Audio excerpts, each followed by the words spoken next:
Hey everyone, my name is Rooster, and welcome back to Mechabellum. In today's video, I'll be playing against one of the highest rated players currently in Mechabellum, which is none other than B-Man, who has made a return a couple months ago, and has set himself, I believe, the goal to be the highest rated player in Mechabellum, period. Which is a very tall task, because Flower Fairy has been, well, holding that spot for a very, very long time, at about 2350 MMR currently. B-Man was getting close, up and around 2300 MMR, but, well, he has to face me first, and we'll have to see if he can manage to beat me or not in this particular game. Now, the interesting thing about B-Man is that he has been playing this Fang-based build for a while now. I spectated some of his games before, well, having this game against him myself, and he was basically doing the same thing every single game. Anytime he could get a Saber opener and buy some Fangs, he would do that. And then he would try and go for Grenade Launcher and range. And so what we can see here is that it's basically the same thing as a Saber Hound or Saber Arclight setup, but instead of, you know, the Arclights or the Hounds, he's going to be using the Fangs. And it looks like this new tech is actually very, very good. The chaff clearing is just through the roof when you manage to get Grenade Launcher and range enhancement. And of course, this tech was buffed not too long ago, where it now gives 15 range instead of the bonus 5 it gave before.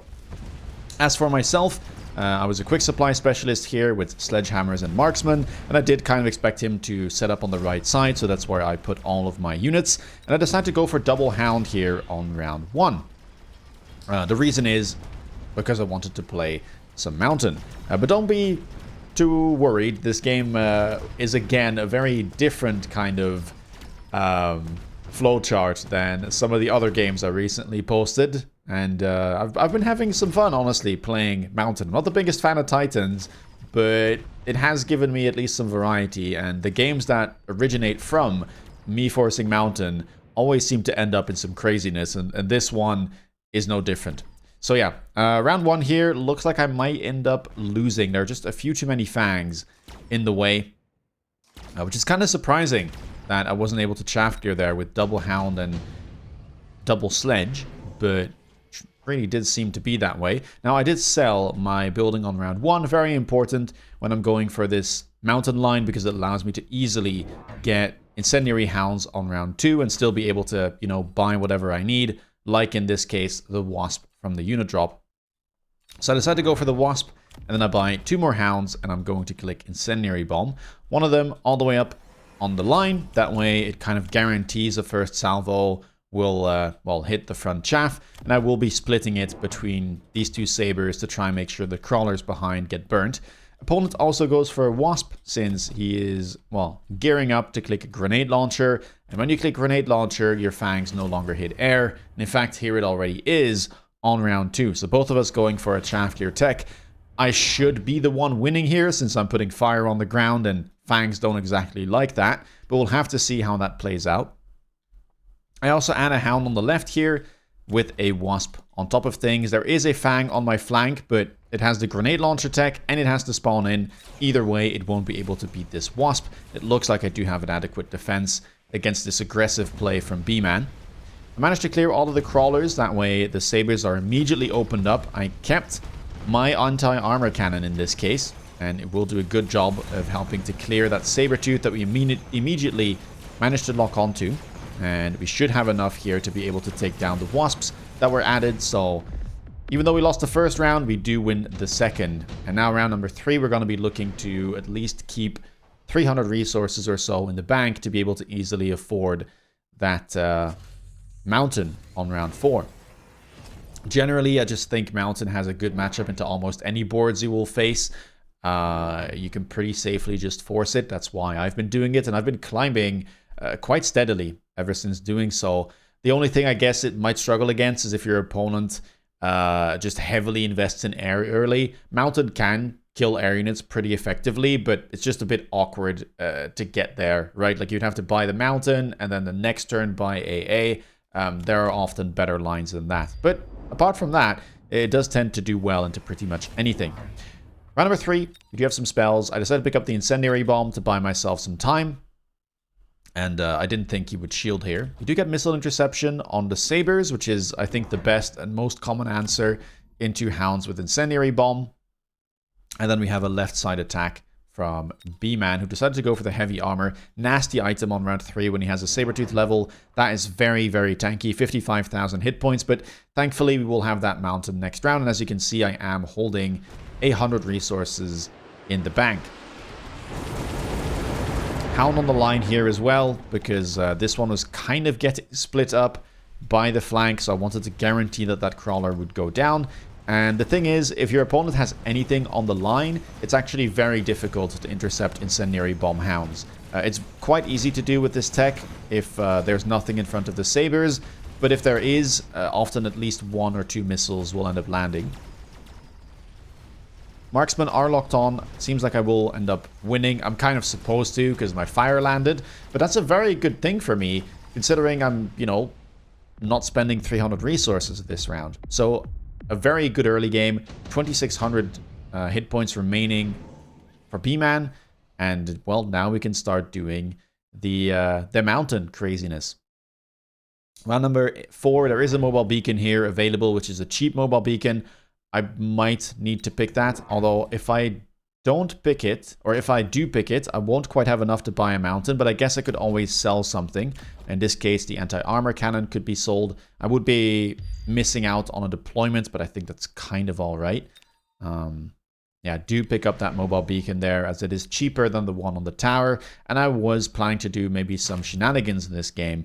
And in fact, I could buy the mountain in the middle here. And it would do a very good job, probably. But I like going for these aggressive plays when I buy the mountain. It is just such a hard unit to deal with. And even if you kind of know it's coming, you're going to have to guess where it is. I could put it on the line over here to insta-lock this saber. I could put it defensively. I could put it on the left to attack this side and get a debuff.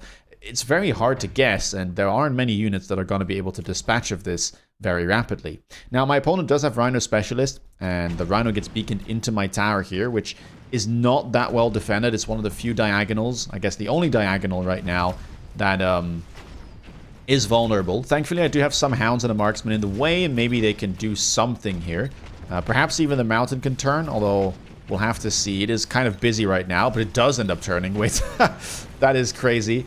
Does take it out. I mean, the DPS of that thing, of course, through the roof. Now, the one problem is you can start to see these fangs from B-Man are really doing a number on my units. He managed to now grab range aside the grenade launcher, and it's clearing pretty much everything. Of course, I do have to get through the saber, which is just buying him a lot of time, but you can start to see why someone would be playing this comp every single game. It just has really, really good chaff clear properties, and aside from that, the fangs double down as annoying chaff. We do manage to win, of course, as we're kind of meant to, with the Titan on round 4. Now, round number 5, advanced power system shows up. That could be interesting. I'm not really looking for any of the other cards. Defensive tactics is just too expensive, and I don't have a good recipient for improved firepower control system. In the end, I just decided I'm going to skip, as I don't need the speed. And now I sell my mountain, and I buy a level 2 mountain to then put it on the right side. Extremely annoying to deal with, right? It kind of brings you back to the whole factory meta that happened, I think, a year ago or so, where people would just build a normal board and then throw a war factory on the line in a corner with high explosive, run it into your tower, and it would kill everything. This is a little bit similar. Of course, it doesn't have the same chaff clearing as an HE factory, but it's tankier and it has more DPS. It doesn't do a terrible job at chaff clearing for itself. Mountain here, trying to insta-lock that saber. Now, it seems like my opponent did kind of know something was up, so he buys 2 crawlers to block this insta-lock from happening. Doesn't really block me from putting the mountain over here, but I guess he just guessed correctly. And, well, I decided to be even more annoying by now also utilizing oil. I'm not entirely sure if this will land. It very well might not, or at least, well, it will land, but might not be lit on fire. But yeah, just trying to use every trick in the book to tempo out my opponents. And we see now Ionize Raiden, which is not an answer that I had seen yet. And, well, now I had to face it for the very first time. But seeing this, and looking at my board, I was like, well, This is still going to do pretty well this round. And what is preventing me from just selling my mountain here? I haven't invested any techs into it, and sure, it was kind of an expensive unlock, but I'm also, you know, making my opponents have to buy a Raiden. They're not an aerial of giant spec. They had to invest in that. They had to click ionization. And after ionization is clicked, that tech really doesn't do too much for you. It's good against Titans, but it's not really good against anything else. And so now I just felt like I can pivot out of the mountain and try to play Vulcan Marksman, because there's 1,200 resources sitting right there that I can just sell and then reinvest into Vulcan Mark. I do have some Marksman on the board already, and I should be able to just buy 2, maybe even level 2 Vulcans here on round 6 and pivot my entire board. With my opponent being on 1,600 hit points and don't need, you know, too many more surprising swaps or pivots to be able to finish this game. Round number 6, we do get the Wraith. It is worth the most to sell, so both of us do end up picking it. Looks like B-Man immediately sold it. I decide I might want to keep it for a round. It could be slightly annoying for him to deal with, and I just decide to throw it on a flank because I didn't think these Wasps would be able to kill a level 2 Wraith, even if it's spawning in, and it should give me a debuff, even if a little bit late, which might help, right? And every little bit will help when your opponent is this low on HP. So I sell my mountain. I then pivot into Vulcan Marksman, 2 level 2 Vulcans with Rage Enhancement as well. The one problem is my opponent does have the Sabers, right? And that's kind of the nasty thing about Sabers.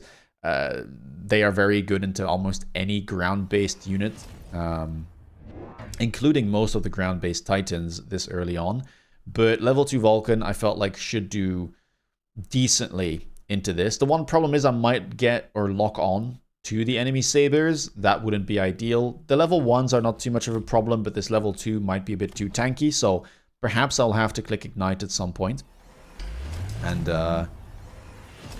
yeah, I decided to also buy another mobile beacon, this time from the tower, because this Wasp that I'd put in the middle is in a little bit of a precarious spot, so I want to try and beacon it away to make sure it doesn't die, you know, without achieving anything.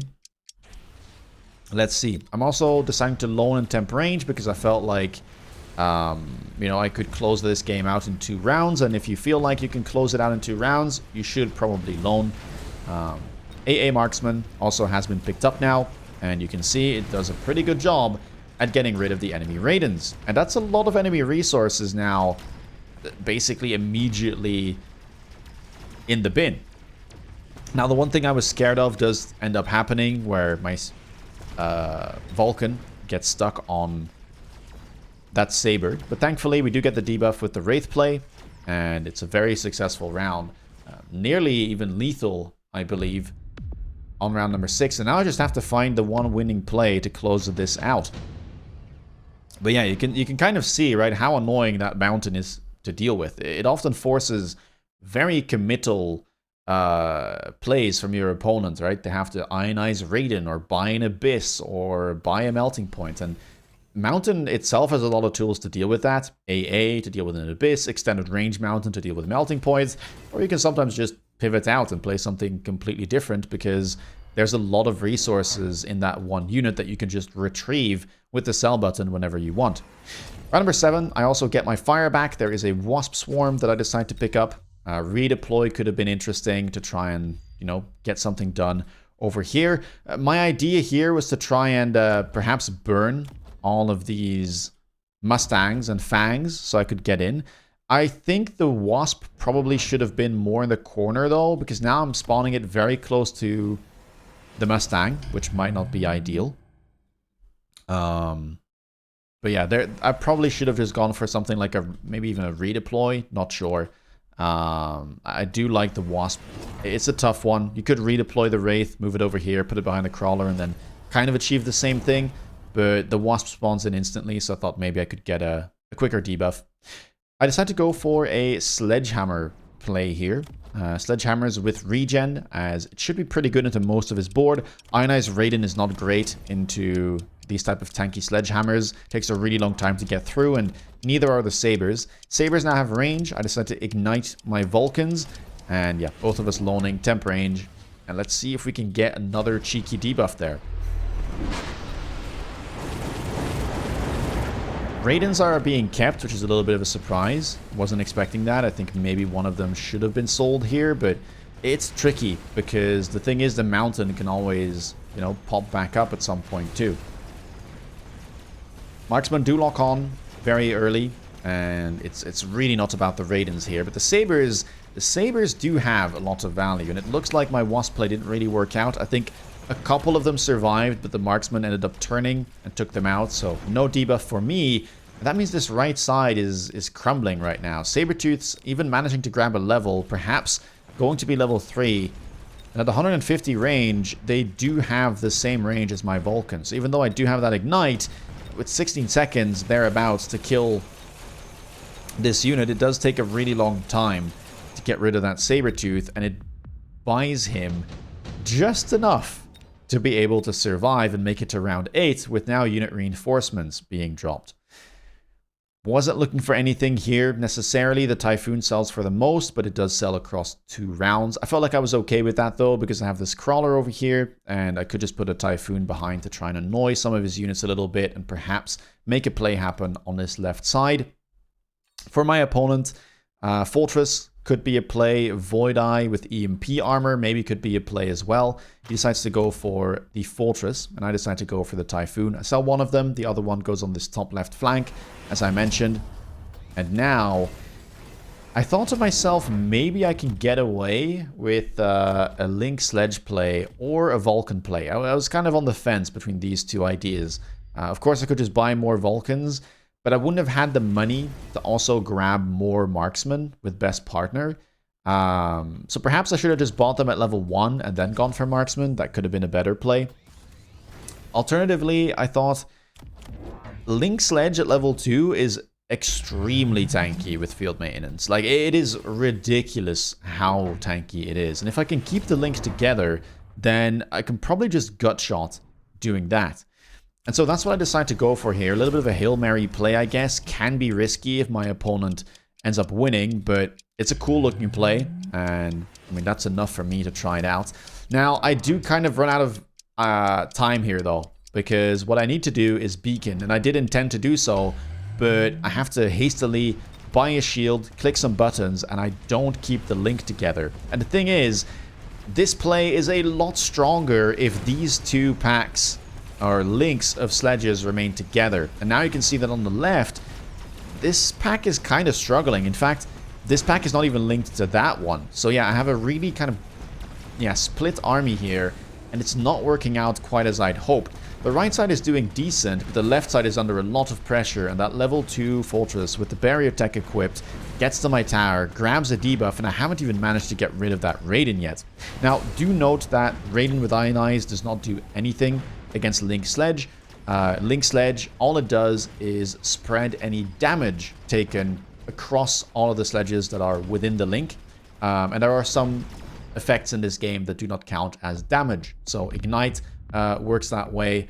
Ionize Raiden works that way. Hacker works that way. Acid as well. So yeah, that's why it doesn't deal, you know, massive amount of damage to the entire link. It only affects the particular sledges that got hit. And since they are still relatively small targets, the ionization doesn't really do too much to them. Round number 9, here we are. So the play does not work out, and immediately I do try to keep the link together, but the one problem now is my opponent might end up buying, you know, something like a Melter or whatever. But I also noticed that B-Man sold his Raiden on the left. And I thought to myself, well, I mean, this fortress is kind of exposed, and I do have the mountain unlocked, so why not just buy back a level 2 mountain and, you know, try to punch through on this side. I have this Typhoon on the flank as well. I can just keep it there. And so that is the play I go for. Just even more gut shot tactics here. Fire is also back on the menu. Just trying to layer it, hoping that maybe it'll light on fire despite the missile intercept. And yeah, trying to missile this crawler, hoping that it wouldn't get shielded. And B-Man here looks like he buys another fortress. Perhaps levels all of his fangs, and I believe that is about it. Perhaps second attack got picked up as well. And doesn't seem too bothered here by the sledge link, but I think that is a crucial mistake. He killed it last round, but the reason he killed it is because my Sledgehammers were not together. And the moment all of these join the same link, it drastically improves their tankability. There is a shield there, and the missile intercept, I guess, from the sabers, so I do not manage to land that, which means that sadly my mounted does get locked onto, but it still manages to catch that saber tooth with one of its guns, and it's tanky enough to be able to withstand this, well, all of this damage for a while. And now you can see all of the Sledgehammers together in one blob just do not take any damage. It finally splits up, but at that point the fire here has landed, the Vulcans of course igniting the oil, and it looks like I do manage to close out the game. A little bit scary there in the end, but we do get it done. And yeah, this game was all over the place, right? We go for that mountain, we try and put it on the line on the left, then in the middle, then we sell it, go into Vulcan Marksman, then we bring it back. There's even a Link Sledge play in there. Very, very exciting game. An interesting one too, showcasing that new Fang tech, which I do think is very promising and worth a try if some of you are interested. Now, obviously what my opponent here should have done is buy a melting point, but he does need to predict a lot of things for it to go right. The main problem is he doesn't have a great way of dealing with Wasp. And as you can see, I did add a Wasp here, right, on the line to protect my mountain in case for some reason a melting point here would show up, or an ionized Raiden would pop back up. I do think melting point is the best thing to go for, but I've tried this replay multiple times and it just does not work if you don't go for a whole bunch of missiles and kind of predict, right, that this Wasp or a Chaff unit would show up on that side. I think shield out drop here is probably a correct play. You can just pick that up. And then we absolutely, of course, need melting points. Now, also, where the melting points go is a big thing, right? One can go in the middle here for sure. You do need to go for temp range, temp speed, most likely. But this one really needs to be over here. So that's where I say it's a bit of a gamble, right? You have to predict some things. If the melting points are elsewhere on the board, this does not work out quite as well. And again, you absolutely, right, need to missile here and need to missile here to hit this Wasp pack, because if you don't, there is no anti-Wasp, right? This Mustang gets pulled away, and it's a complete disaster, really. You probably can get rid of this guy and go for something like range on the melting point. And, well, aside from that, probably missile this on the flank and perhaps buy another Mustang in the middle, because there is this Wasp pack flying in, and that is kind of the threat right now for these melting points to not connect. I think grabbing all of these level ups makes a bunch of sense as well, and let's just put a missile over here, right? Trying to just predict that maybe some chaff shows up to protect the link, and hope that you hit it. And if you do, should be in a good spot. But yeah, you can see here, right, this does immediately kill that Wasp, and because it does, the melting point instantly locks onto that mountain. But it does revolve around a pretty crazy predict and some very good melter positioning. And if you do that, well, your melting points also lock on to the link. Just a double counter, right? Counters the mountain, counters the link, and even is pretty good into those Vulcans as well. And it would have been a crushing round. So yeah, there is a way to very convincingly win here, but the one problem is it requires some prediction and well-placed missiles from the opponent. But yeah, it is there to showcase kind of, right, what the play would be, and melting point, definitely a good response into all of this. Anyway, if you guys like this video, please leave a thumbs up. Let me know down in the comments below what you thought about it, and have you tried the grenade launcher tech on FANGS? If you had as much success with it as B-Man, let me know. If you want to stay up to date on latest content, please consider subscribing. And if you want to see me play live, check me out on Twitch. With that being said, take care guys, and see you in the next video. Bye-bye.